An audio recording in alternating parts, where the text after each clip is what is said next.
The third principle that I want to cover here is the illusion of depth. This is really a vital principle for the background artist. To me, it's even more important than the rule of thirds. You need to always be constantly thinking about how you can create an illusion of depth in your work for one simple reason.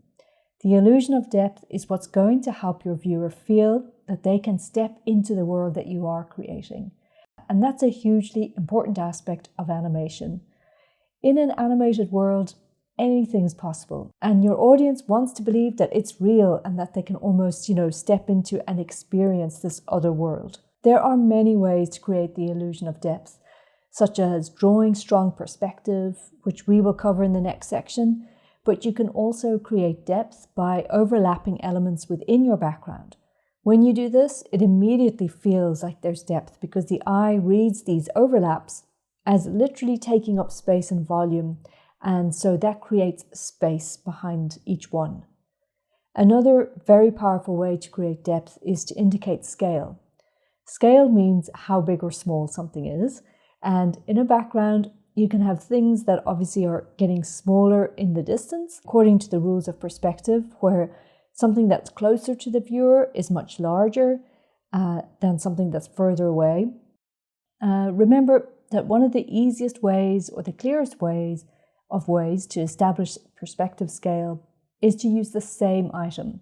So just make sure that you have one close to the viewer and then one further away that is smaller, and the eye is going to read the two things and know immediately the one that's smaller is much further away, and that will create a sense of depth. And I also wanted to mention that there's one thing that will always allow the audience's eye to immediately understand the scale that you're trying to establish within your background. There's one thing that if you put it into your digital painting or into your background, it will immediately show us how tall things are. That one thing is a person or a figure. Because we are people ourselves, we immediately can read and understand scale in relation to a human figure within a scene. It's that simple. You can see the difference between a small figure versus a really big figure. But as a background artist, you're not really dealing with characters that much, so you don't always have characters in your shot.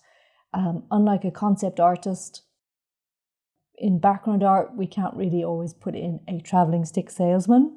So then what else can we do? Well, another option is to just imply human activity, or show something that you know is easily recognizable as something that a human would use.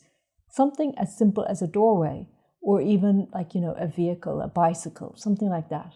If you put things like that into your background art, the viewer will understand that size because it relates to the size of a human figure, and therefore scale can be established almost immediately.